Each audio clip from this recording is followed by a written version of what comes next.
Hi everyone, welcome to my channel. நான் உங்கள் ராகுல். இன்னைக்கு எந்த படத்தை பற்றி பார்க்க போகிறோம்னா, அஜித் குமார் நடிப்பில் குட் பேட் அக்லி அந்த படம் ரிலீஸ் ஆயிருக்குல்ல, அதை பற்றி பார்க்க போகிறோம். இந்த படத்தோட கதை என்னன்னு பார்த்தீங்கன்னா, ரெட் டிராகன்ற பேரில் ஒரு கேங்ஸ்டராக வராரு அஜித் குமார்.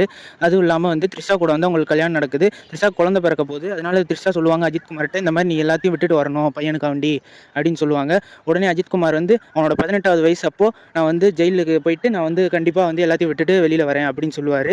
அதுக்கப்புறமேட்டு அவர் வெளியில் வர போகிற அந்த நாள் வந்து நெருங்கிட்டு இருக்கும் போது திடீர்னு வந்து அவருக்கு தெரிய வருது, இந்த மாதிரி ட்ரக் கேஸில் வந்து பையன் மாட்டிக்கிட்டான் அப்படின்ட்டு. அதுக்கப்புறமேட்டு அப்போ வந்து அஜித் குமார் வந்து இந்த மாதிரி இதை யார் பண்ணது, எப்படி நம்ம பையன் மாட்டினா அப்படின்ற இன்வெஸ்டிகேஷனில் இறங்குறாரு. கடைசியில் அது யார் பண்ணதுன்றதை கண்டுபிடிச்சி என்ன பண்ணாருன்றத இந்த படத்தோட கதையாகவே போகும். மொத்தத்தில் படம் வந்து பிளாக் பஸ்டர்னு சொல்லலாம். ஏன்னா ஃபுல் அண்ட் ஃபுல் வந்து விண்டேஜ் அஜித் குமாரை பார்த்த ஒரு ஃபீலிங் வந்து கண்டிப்பாக அந்த படத்தில் இருக்குது.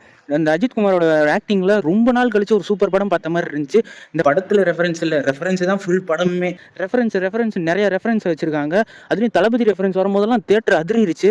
அதுலேயும் நிறைய சர்ப்ரைஸ் இருக்குது, அது சொல்ல முடியாது. அதெல்லாம் வந்து அவ்வளோ சூப்பராக இருந்துச்சு. கண்டிப்பாக இந்த படத்தில் வந்து நிறைய தியேட்டர் மெட்டீரியல் இருக்குது. தியேட்டரில் அவ்வளோ கத்தி என்ஜாய் பண்ணுறது கேகே ஃபேன்ஸுக்கு இந்த படத்தில் நிறையா சம்பவம் இருக்குது. ஏன்னா வந்து அவ்வளோ சூப்பராக ஒரு ஃபேன் பாய் வந்து ஓஜி ஃபேன் பாய் என்ன பண்ணுவானோ அது வந்து தரமாக பண்ணியிருக்காரு ஆதிக் ரவிச்சந்திரன். இந்த படத்தோட பிஜிஎம்மும் செம்மையாக இருக்குது, ஸ்க்ரீன் பிளேவும் செம்மையாக இருக்குது.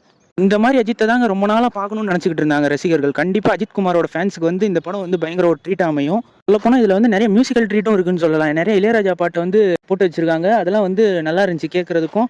அதுக்கப்புறமேட்டு ஜிவி பிரகாஷோட பிஜிஎம் வந்து செம்மையாக இருந்துச்சு. ஒவ்வொரு ஃப்ரேமுக்கும் அவனால் முடியாதுன்னு நினச்சாங்க. எலிவேஷன் சீன்ஸ்லாம் அவ்வளோ நல்லா போட்டிருக்காரு. இந்த படத்தில் வந்து அவரை தவிர அஜித் குமாரை தவிர நிறைய பேர் நடிச்சிருக்காங்க. சிம்ரனாக இருக்கட்டும், த்ரிஷாவாக இருக்கட்டும், பிரபு, அர்ஜுன் தாஸ், பிரசன்னான்னு ஏகப்பட்ட பேர் நடிச்சிருக்காங்க.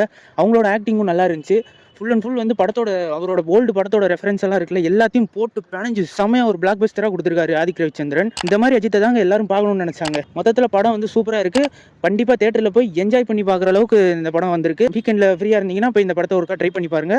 நெக்ஸ்ட் ரிவ்யூவில் பார்ப்போம். Stay peace, stay safe. மறக்காம சர்ப்ரைஸ் பண்ணுங்க. தேங்க்யூ.